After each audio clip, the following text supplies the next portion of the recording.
In the college football playoff semifinal matchup in the Sugar Bowl with Texas and Washington, I'm most excited to see what Steve Sarkisian does from a play calling standpoint because that is his strength and it really shows up in how he attacks defenses. And I want to know how Washington will respond to these type of things. So without further ado, let's just hop into some of the plays that Steve Sarkisian, the type of things that he can do. So I'm going to the Iowa State game today.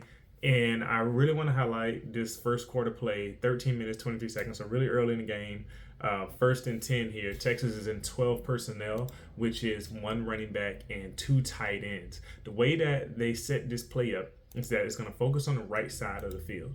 And they're going to roll out to the right with Quinn Ewers. So they're in the pistol formation, running backs set behind the running back, tight end number 0. He is on the left side next to the left tackle, and then the other tight end, number 85, is doing a motion behind the line of scrimmage with two wide receivers at the top of the screen. So the route that they're going to run is that you're going to have Xavier Worthy and Adonai Mitchell at the top of the screen, and they're going to run basically a go route and then a deep out route. And this is designed to attack zone coverage, specifically like cover 3, really. And so you can tell that Iowa State, they have 3 people on the line of scrimmage. In terms of defensive line, they got 2 linebackers, and that means that they have 6 in coverage. So, and you know it's a zone because look at the cornerback number 2 at the bottom of the screen for Iowa State. He's not covering, he's not lined up over a receiver. That's usually a sign that the defense is playing a zone. When the cornerback is still in his position on the side of the field, but they're not lined up directly over him, there's a zone. I think they're splitting this field into thirds here. And so you're going to see the cornerback at the top of the screen run up the field. You're going to see the linebacker inside, stay inside. So that basically means you got one deep third. This cornerback's covering that third of the field. And you got 2 receivers running deep routes on that side. So in theory, you're like, okay, you got a deep defender over there, and he's going to take the top off the defense. You know, he's going to make sure that the defense doesn't get blown off the top. But look underneath of what Texas is doing. The tight end, number 0, on the left side, he's running a deeper crossing route. You got 85 running a route to the flats, and you got Adonai running a go route, and you have Worthy running a deep out. So Quinn Ewers then rolls out to the right. And what he does is that he throws that deep out to Xavier Worthy, which was the right read. He just didn't make the right throw. Or I should say his ball placement was off. But as you can see, Xavier Worthy is wide open. And that's because and it's hard for me to show it to you because I don't have the other angle. Basically, there was no other defender who could get to that play based on how the zone defense is played. That linebacker inside is not going to follow the receiver up the field, and the only deep person on that side of the field was the cornerback. So this is effectively a cover 3 beater in this situation where the cornerback is probably going to stay on top of the go route, which is what Mitchell ran up the field. And so if you have one go route going up the field, and you have a deep out route, which looks like 2 deep go routes, maybe even like 2 vertical routes, but one person breaks off and cuts to the sideline. There's no way for that cornerback to get back to that ball. Quinn Ewers, who's rolling to the right, somehow throws this ball at the feet and behind that receiver, and it ends up not being a good play, but it was a great play call. And actually, in order to make things easier on himself, what he probably could have done instead was to throw the ball to the tight end. Well, both of them, number 85 underneath, although that wouldn't have got as much yards, but number 0 in particular, he's at the first down marker and he has open space in front of him. That would have been an easier throw to complete, maybe put a little touch over the linebackers who were in front of him. But either way, whether or not it was a completed pass or not, the play call itself was what really caught me, and I really like that type of thing. So let's go to another thing, and you're actually going to see it more specifically here with Steve Sarkisian drawing up another cover 3 beater here. So apparently Iowa State likes to play a little bit more heavier zones, at least probably against teams that they want to match up against coverage wise a lot. And so you see Iowa State, once again, they have like 3 down linemen, they got 3 or so linebackers up on the field, and you have the rest of the guys playing coverage. But as you can see, Texas is once again in 12 personnel in a pistol formation. It's just the first quarter, 3 minutes, 23 seconds left. And it's first and 10 once again. And they're going to have the tight ends on opposite sides of the line of scrimmage, both lined up though this time. And you're going to have Xavier Worthy running in motion to the top of the screen with the other receiver, Mitchell. And basically that motion is going to let us know what type of defense Iowa State's playing. Iowa State, once again, is in cover 3 or some type of zone. You know it's a zone because, and we know it's cover 3 because I reviewed the play, but the cornerback number 2 is once again lined up at the bottom of the screen, not over a receiver, although he looks like he's making it seem as if he's going to cover the tight end, but he's not explicitly covering his tight end. So when Xavier Worthy is going to run over there in motion, they're going to snap the ball once he gets over there that side. And you're going to see the other wide receiver, Mitchell, run deep up the field, kind of go inside a bit. And Xavier Worthy is going to take the outside. And you're going to have the tight end, I think Zero, is running a crossing route back to the left side of the field. And so what that means is you got two deep routes going up the field. And you got the tight end running across the field to the left side. And so what you see then is that same concept, a deep route from the number 5, Mitchell. And you have Xavier Worthy running an out route to the outside against what looks like cover 3 again. So this is a cover 3 beater, which is really cool to see, like this workout, this in motion. You can just see it work out every time. You see the cornerbacks. I mean, you see the safeties and the linebackers come up and play the middle of that zone. And you have basically in a cover 3, you split the field into thirds. You have a cornerback, and a safety, and they all play the deep parts of the field. So this play design is basically effectively used to take advantage of the fact that you split the field into thirds, and there's one person covering each third. One person can't cover 2 people. So one guy is going to have to stay on top of the receiver on the deep route, and then that's going to leave the deep out route to be wide open because you've now moved away from the zone and you went toward the sideline. There should be nobody there to undercut this ball or intercept it as long as somebody didn't read what play you were dialing up. And Iowa State did not do that here. And Quinn Ewers makes the throw, gets the first down. Really good play call, good play design. I really like this stuff. It's cool. So we're going to go to another one where I like this play call because it's like a modified smash concept from Sark. So what you have here is still the first quarter. So this is Iowa State again, 3rd and 10 this time, 1 minute, 33 seconds left. Iowa State is up 3-0. Steve Sarkisian's on Texas. They're gonna have 11 personnel, 1 running back who's set to the left of Quinn Ewers this time, so they're no longer in the pistol, and they got the tight end kind of split out a little bit to the right of the line of scrimmage. You have 3 wide receivers, Mitchell at the bottom of the screen, 2 wide receivers at the top, and I think that's probably Xavier Worthy in the slot.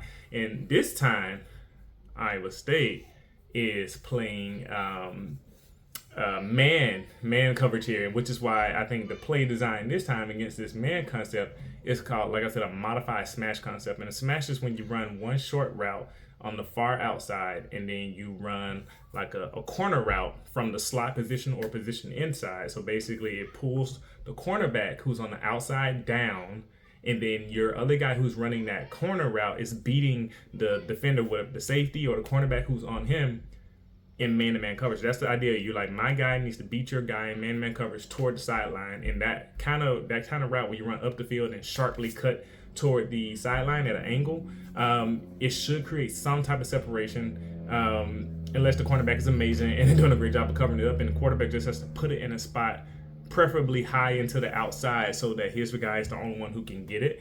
And Texas does that here, but I kind of gave it away. The Iowa State cornerback does do an amazing play, and you're going to see it here. But what makes this a modified smash concept is usually the short route and the corner route are next to each other. But Texas actually runs this corner route from inside. And actually, I was saying that was a tight end, but number 13 is not a tight end. He's just a big guy. At least I don't think he's a tight end. But the wide receiver from Texas, which I think that's Banks.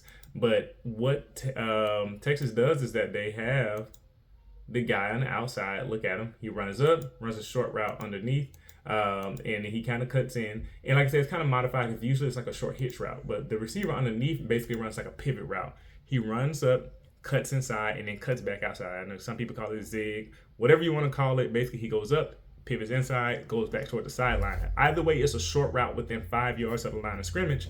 And then you had that middle receiver run up the field, kind of like a go route, like a fade, that clears out another defender. So you're clearing out the safety, and now you have a cornerback underneath who's supposed to be guarding the short route. And now your guy, the one who's running the corner route, number 13 for Texas in this situation, is running the corner route, and he's supposed to beat this guy one-on-one, which he does. But look at what the other cornerback does, the one who's covering that short route.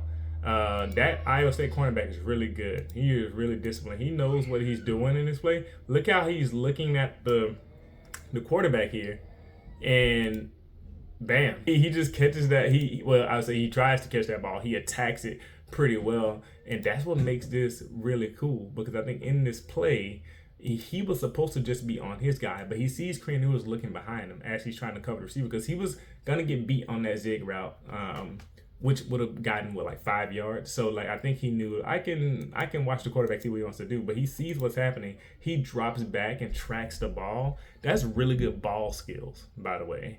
That guy probably gonna be drafted or at the very least get a chance in the NFL because that's not something you see every day. That play was open. Number 13 was open toward the sideline. You see him beat his guy in man easily there, and this cornerback just makes a great individual play. But the play call itself from Steve Sarkisian was really cool because that concept was open and it's designed to do that every time. It's just that this cornerback knew what he was doing. Fantastic play. Now let's go to another one. We're gonna see a shorter play, like a running back screen, and this is in the second quarter. 12 minutes and 50 seconds left. First and 20. Texas is still down 0-3. They are once again doing a similar concept last time. This is probably 11 personnel because I think number 13 is a wide receiver. If he's not a wide receiver, he's a tight end / wide receiver. He's a big dude, basically. But they have one running back, one tight end on the line of scrimmage. 3 people set out wide to the top of the screen. And so, obviously, they're like, all, the trips to the left side. Maybe they're going to do a passing play or maybe even a run to the right side or maybe behind those blockers. We'll see. But what Texas does, actually, is a screenplay.